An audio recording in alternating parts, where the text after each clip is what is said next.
How to delete your watch history on Instagram in just a few easy steps. Let's get started. First, open the Instagram app and tap your profile in the bottom right corner. Next, tap the three-line menu in the top right corner and select Your Activity. Scroll down and look for Watch History.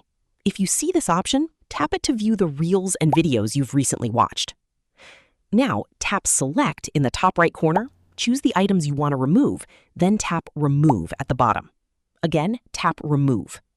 Confirm your choice and the selected items will be removed from your watch history.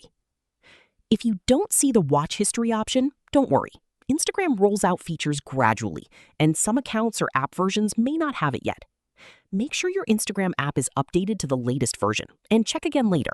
In the meantime, you can manage your activity through the Your Activity section and clear your search history if needed. And that's it. That's how you can manage or delete your Instagram watch history.